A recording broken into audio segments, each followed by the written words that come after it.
Bismillah, alhamdulillah, wassalatu wassalamu ala rasulillah, wa ala alihi wa sahbihi wa man walah, wa la hawla wa la quwwata illa billah, amma ba'du.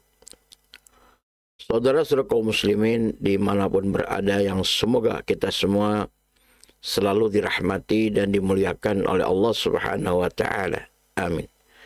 Setelah kita mengucap syukur kehadirat Allah subhanahu wa ta'ala dan berselawat atas nabinya sallallahu alaihi wasallam, tema kita kali ini adalah menghindari kutukan Allah. Ya, tentu siapapun kita pasti tidak ingin dikutuk oleh Allah subhanahu wa ta'ala. Oleh karena itu, yang kita cari, yang kita harapkan dan kita dambakan bahkan rahmat dan keriduannya. Lalu bagaimanakah kiat-kiat atau cara untuk kita bisa terhindar dari kutukan atau laknat Allah tersebut, dan bahkan kita mendapatkan dan meraih ridho dan rahmatnya. Nabi kita sallallahu alaihi wasallam pun bersabda di dalam hadis yang hasan sahih yang diriwayatkan oleh Imam Tirmidzi. Kata beliau sallallahu, ad-dunya mal'unah. Dunia itu terkutuk atau terlaknat. Mal'unun ma fiha. Terkutuk apa saja yang ada padanya, yang ada di dunia ini, semuanya terkutuk. Kata Nabi SAW, illa zikrullah ta'ala, kecuali berzikir kepada Allah ta'ala. Ya, tentu berzikir kepada Allah dalam arti zikir yang sempurna, meliputi zikir secara lisan, zikir secara hati, dan bahkan zikir secara amal perbuatan. Zikir memang secara makna adalah mengingat. Zikrullah adalah mengingat Allah. Namun yang dimaksudkan adalah kita melakukan apa yang menjadi hak Allah. Hak untuk disembah, hak untuk kita ibadahi, kita imani, kita agungkan, kita cintai, kita taati, dan bahkan kita pun berharap atau kita pun takut kepada Allah subhanahu wa ta'ala. Dan apa yang terkait dengannya. Ini yang dimaksud dengan zikrullah, zikir kepada Allah. Bukan semata-mata zikir dengan lisan saja. Tentu yang dimaksud dengan zikrullah adalah kita senantiasa berada di dalam koridor syariat Islam, petunjuk Allah dan Rasulnya, dan jangan sampai keluar daripadanya. Atau dengan kata lain, zikir kepada Allah itu adalah ibadah kepadanya. Di mana ibadah itu definisinya adalah ismun jami'un likulli ma yuhibbullah wa yardah minal aqwali wal af'al adh-dhahira wal batinah. Ini segala sesuatu yang dicintai dan diridhai oleh Allah, baik berupa perkataan maupun perbuatan, secara lahir maupun secara batin. Itu makna daripada ibadah, dan itulah zikir yang sempurna kepada Allah subhanahu wa ta'ala. Perkataan kita janganlah berkata kecuali kebaikan. Perbuatan kita janganlah berbuat kecuali kebaikan. Dan hati kita pun demikian, senantiasa dipenuhi dengan iman, dengan ketakwaan kepada Allah, dengan keikhlasan, dengan kekhusyuan yang tentu semuanya berdasarkan kepada petunjuk Allah dan Rasul-Nya, sesuai dengan Al-Quran dan As-Sunnah, tidak menyimpang daripadanya. Maka itulah yang dimaksud dengan zikrullah yang sempurna tentunya. Begitu juga wa mawalah, dan apa yang menopang ya atau setia mendukung terhadap zikir kepada Allah atau ibadah kepada Allah tersebut. Ya, ini tentu tentang pendukung-pendukungnya, sarana dan prasarananya yang menopang untuk berzikir atau beribadah kepada Allah.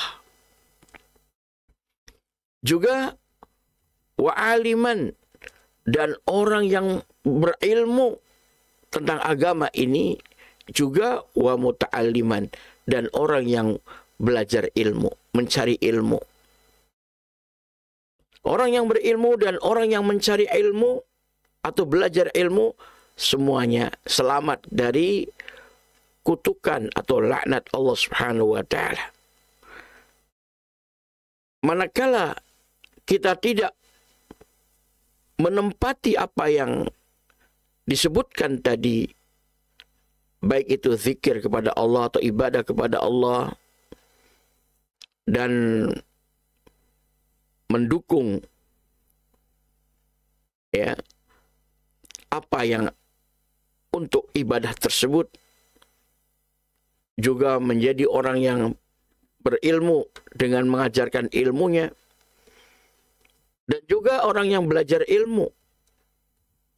Maka di luar itu siapapun dan apapun maka terlaknat dan terkutuk oleh Allah Subhanahu wa taala. Nah, maka dari itu sekalian, Allah Subhanahu wa taala sangat memuji para hamba-Nya yang berilmu tentang agama ini dan mengamalkan ilmu tersebut. Dalam firman-Nya di surat Fatir ayat yang ke-28, innama yakhsyallaha min ibadil ulama, hanya saja orang yang takut kepada Allah dari para hamba-Nya hanyalah mereka para ulama. Selain ulama tidak ada yang takut kepada Allah. Maka orang-orang yang berilmu dan orang-orang yang mencari ilmu, merekalah yang dimaksudkan sebagai ulama, yang sehingga Allah Subhanahu wa taala memuji mereka bahwa merekalah orang yang takut kepada Allah dari para hamba-Nya. Kemudian juga Allah Subhanahu wa taala menyatakan di dalam firman-Nya masih di surat Fatir ayat yang ke-29-nya, kata Allah, innal ladzina yatluna kitaballah, sesungguhnya orang-orang yang membaca kitab Allah. Tentu kalimat yatslu memiliki dua masdar. Ada yatslu tala yatslu tilawatan yang artinya membaca. Ada juga tala yatslu tuluwan yang artinya mengikuti atau mengamalkan apa yang dibaca. Maka kalimat yatsluna kitab Allah, mereka orang-orang yang membaca kitab Allah sekaligus juga tentu mengamalkannya dalam kehidupan sehari-hari. Setelah mentadaburinya, memahaminya, ya, mentelaah apa yang ada di dalam Al-Quran, kitab Allah tersebut, lalu diamalkan. Itulah yang dimaksudkan innalladzina yatluna kitab Allah. Sesungguhnya orang-orang yang membaca kitab Allah dan mengamalkannya dalam kehidupan sehari-hari, wa aqamus sholata, dan mereka mendirikan salat sebagai bentuk hubungan baik antara hamba dengan Sang Pencipta, berhablum minallah, dengan mendirikan salatnya. Wa anfaqu, dan mereka menginfakkan mimma razaqnahum, dari sebagian apa yang kami rezekikan, kata Allah kepada mereka. Berinfak adalah merupakan hubungan baik terhadap sesama hamba, yang kita sebut dengan berhablum minan nas, hubungan baik dengan manusia, sesama hamba Allah Subhanahu wa taala.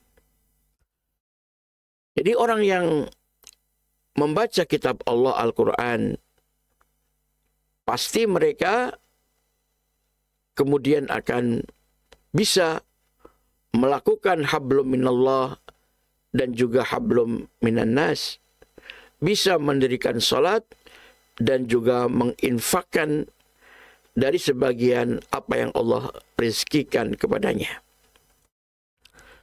Baik sirran, secara sembunyi-sembunyi, wa alaniyatan, dan juga secara terang-terangan. Yang penting tetap menjaga keikhlasan di dalam hatinya.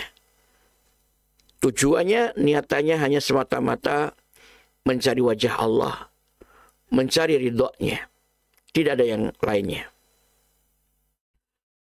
Yarjuna tijaratan lang tabur. Yarjuna, mereka mengharapkan, meniatkan, menginginkan, mendambakan tijaratan, yaitu perniagaan, lan tabur, yang tidak akan rugi, tidak akan bangkrut selamanya, kapanpun. Dan itu perniagaan dengan Allah Subhanahu wa taala. Luar biasa para ulama, orang-orang yang berilmu ataupun orang-orang yang belajar ilmu, mereka takut kepada Allah, mereka rajin, gemar membaca Al-Quran, bahkan mentadaburinya dan mengamalkannya dalam kehidupan sehari-hari. Dan mereka betul-betul menjunjung tinggi hubungan baik dengan Allah, hablum minallah, dengan salatnya. Dan juga menjunjung tinggi hablum minan nas, hubungan baik dengan sesama hamba, sesama manusia, dengan infak dan sedekahnya. Maka mereka itulah orang-orang yang mendapatkan balasan dari Allah, berniaga dengan Allah, yang tidak pernah merugi selamanya, bahkan selalu beruntung. Semoga kita menjadi para hamba Allah yang dipilih olehnya untuk menjadi hamba yang dirahmati, diberkahi oleh Allah, dan tidak dikutuk atau dilaknat olehnya. Yaitu kita harus betul-betul selalu taat beribadah kepada Allah, menjalankan ibadah kepada Allah dengan sebaik-baiknya dan sesempurna-sempurnanya, selalu berzikir kepada Allah. Di samping juga kita selalu gemar berinfak, selalu berbuat kebaikan atau amal soleh dengan keikhlasan, dan harapan hanya mengharapkan apa yang ada di sisi Allah Subhanahu wa taala. Amin ya rabbal alamin. Demikian wallahu taala alam, wa sallallahu Muhammadin wa ala alihi wa sahbihi ajma'in.